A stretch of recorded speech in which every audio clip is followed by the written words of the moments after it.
Organizing means so many things to me. It means the freedoms, the benefits, the way I live my life today. It's all been a product of people struggling, people organizing, coming together, speaking out for social justice. I'm a Black woman who's a lesbian who practices law in Canada. And while that we take those things for granted, or I take them for granted now, if we think about all of the things that had to happen for me to be able to live my life the way I do, it goes back to people coming together to fight discrimination, to make a better life. So organizing for me means a better life. It means creating the kind of community that I want to live in. It means being able to come together with different people so that we can actually make the kinds of things that we want to see and enjoy in our lives a reality. And we've had to struggle and fight against a lot of different forces that, whether it's sexism, homophobia, racism, all the isms basically that have created a certain kind of dynamic. Certain people have benefited from those systems. A lot has changed, and I think that it's really important for us to keep going because we still haven't quite gotten to, I think, where we need to be. Looking around me, I can still see that we live in a world where a lot of people don't have some of the same benefits that I enjoy every day. So I think it was Alice Walker who said something like, activism is the price I pay to live in this world. And I think what she meant by that was basically that as long as we can see that there are people in distress, there are people who are facing discrimination or facing difficult situations, people who are not enjoying all of the freedoms that they should be enjoying, not being able to basically live their life to the fullest, we have to do something about that. We have to come together and try to change those dynamics. But it's also meant, who my friends are. It's meant what my family activities were very often. I grew up in a family where my parents weren't preachers, but they were social justice activists, and a lot of Sundays were spent with, marching in the streets or having meetings and all kinds of different things. And sometimes it was hard. Some of that is hard work, but sometimes it was fun, it was joyful, and it to me symbolizes community. There's actually a funny slogan that somebody graffitied on a wall somewhere that said something like, no matter who you elect, the government always gets in.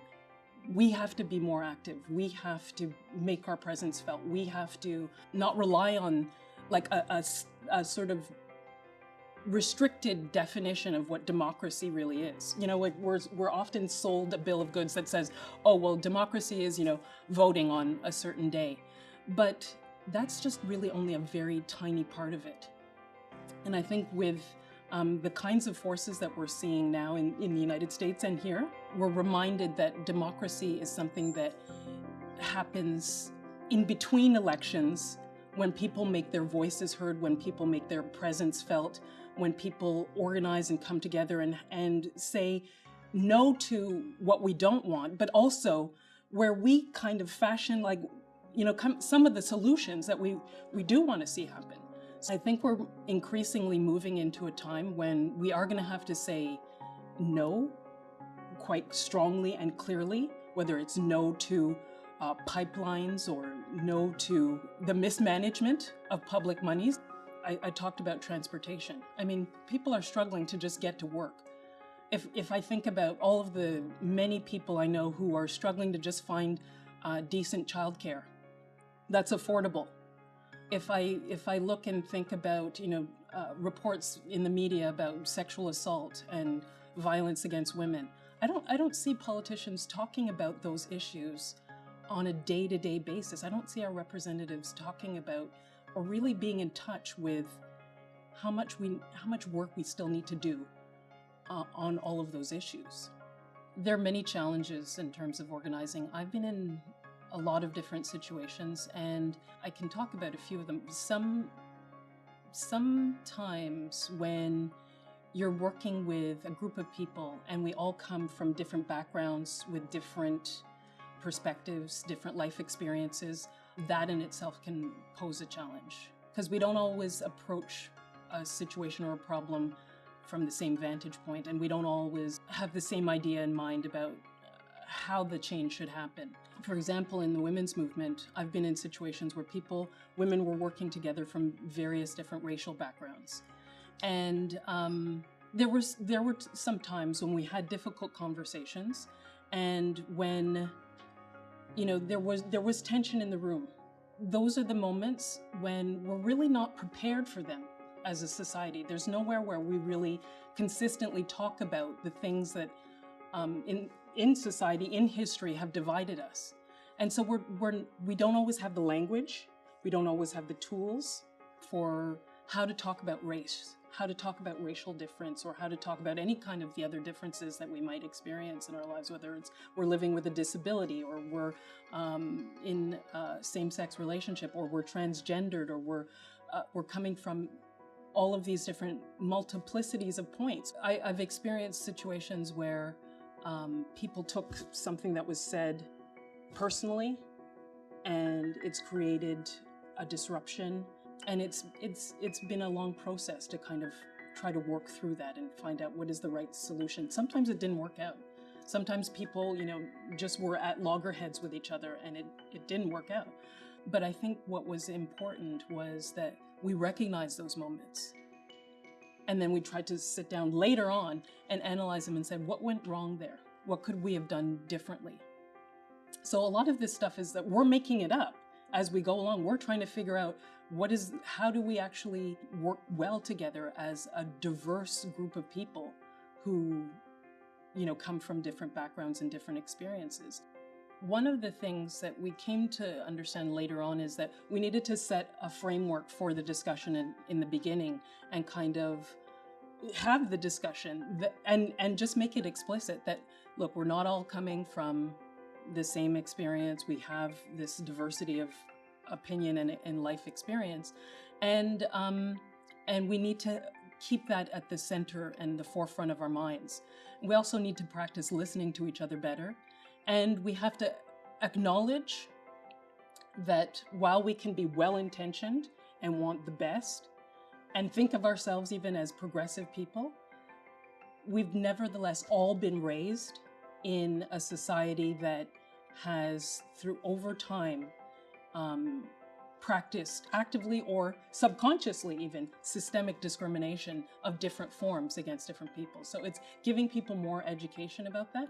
And sometimes it means breaking up and having people meet separately within separate subgroups to talk about and have frank discussions. But I've also been in another situation where I think it poses a challenge to you as a spokesperson. I've had a woman with disabilities come and say to me, that was a great speech, but you didn't say anything about women with disabilities. And I've had to stop and reflect and try not to be defensive and just take that in and listen to that. That's again one of the challenges when you're trying to speak to broad issues and you're being put forward as a representative or a spokesperson on something, is to keep in mind that a single issue might affect different people differently. And in order for us to get to the place that we want to be at, we have to be aware of that. But I think it also challenges us to realize that we have to move away and maybe change our notion of what leadership even means. Maybe it can't be that one person speaks for everybody.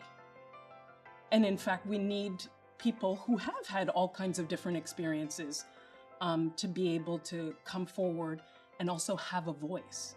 So if we want to create a society of equality and all of that kind of stuff, we got to start with ourselves, our own groups. What are they looking like?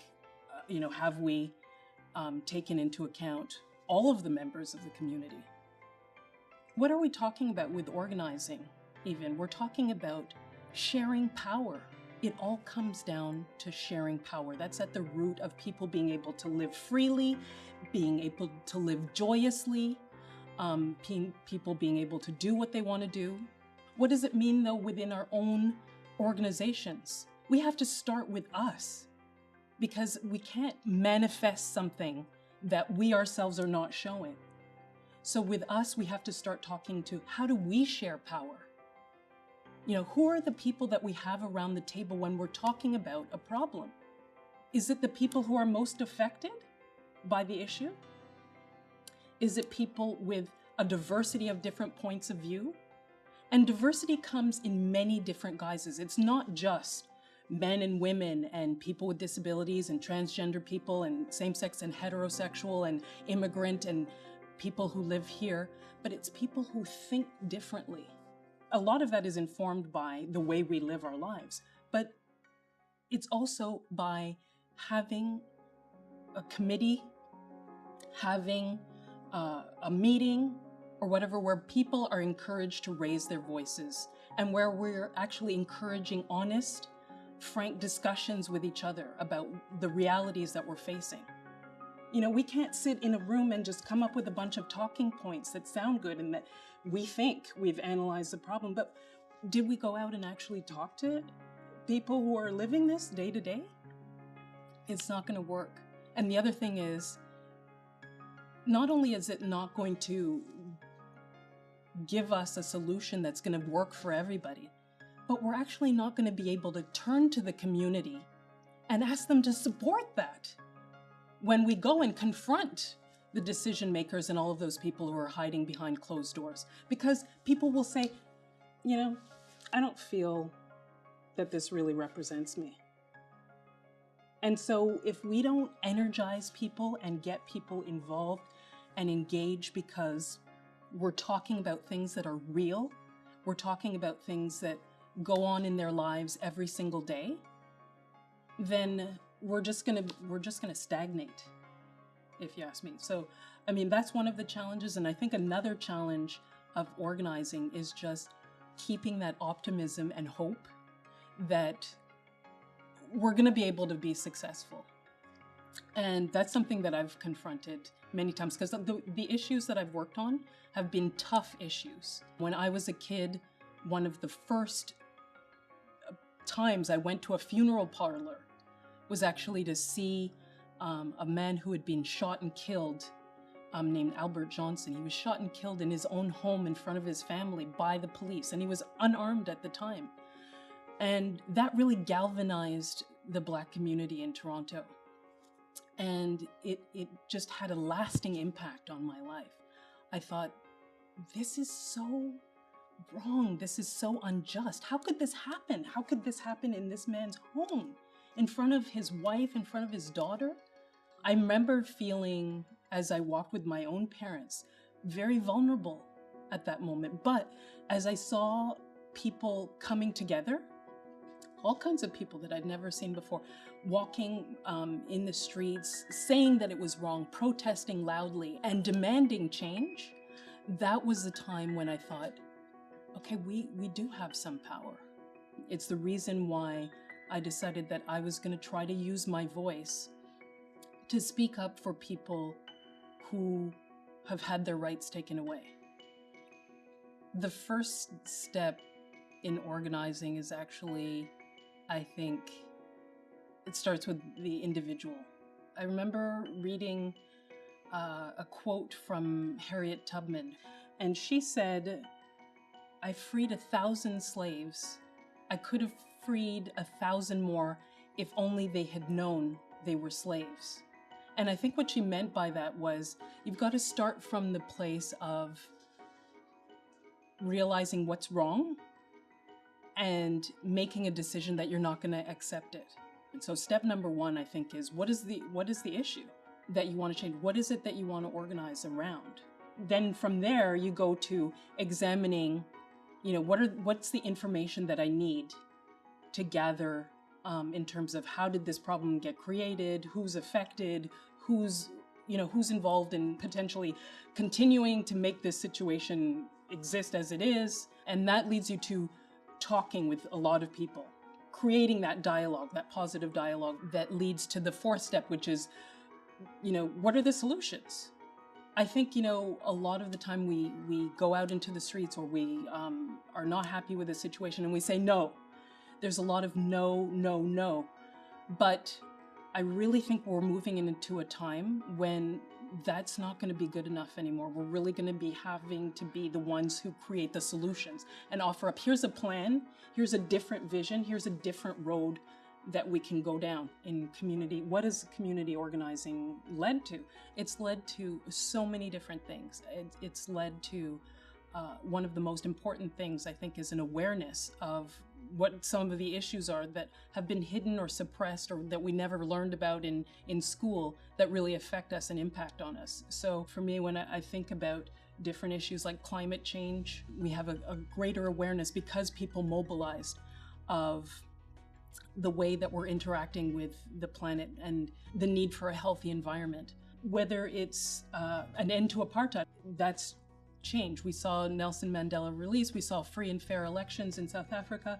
In terms of women's rights, there have been so many over the last 100 years. I can think of even the right to control our own bodies and being able to have the right to decide for ourselves when we want to become pregnant, the right to birth control, the right to healthy and safe abortion, the right to same-sex marriage, and just a broad acceptance that being a lesbian or a gay person or a transgendered person is not abnormal or a mental illness as was thought of in the past. All of that came about because people were organizing. You know, the ability of people of color to enter into politics and hold office in many different areas, or to even take up jobs where we were previously banned, to be able to go wherever we want without segregation. There have been so many changes. If we think about the work that unions have done, the right to pay equity, the right to employment equity, we've seen diversity increased in our public services, whether it's in the TTC or the composition of the police officers today is so different than when I was a kid. We have people from all different backgrounds who are working in those fields as firefighters, as police officers, as postal workers. We still haven't gone far enough, but I think that there's been a major sea change in terms of the issue of violence against women. A long time ago, it was a situation where, you know, women were often left on their own completely in the face of abusive relationships and being attacked or hurt by their boyfriends or their husbands. Women mobilized and organized and created rape crisis centers, shelters. We changed the way society as a whole thinks about that issue, and we changed the culture so that everybody's clear that that's no longer acceptable, even though it still happens. We've gone a long way in terms of our mindset on that issue. In terms of what I was talking about earlier about awareness, there are a lot of issues that we still need to grapple with. And I think as we reflect on Canada turning 150, we need to think about some of the things that we've learned about more recently, like residential schools and the history of colonialism in this country and what those factors have done to Indigenous people who are living in dire situations under boiled water advisories, and we're seeing suicide of young Indigenous people. And we're seeing a lot of situations that should just be completely shut down and not acceptable to us. But before we weren't even talking about the issue. And that's where we always need to start, is we need to raise the awareness, raise the consciousness of people and shed light on the issue before we can start to take the steps to make sure that we put an end to it.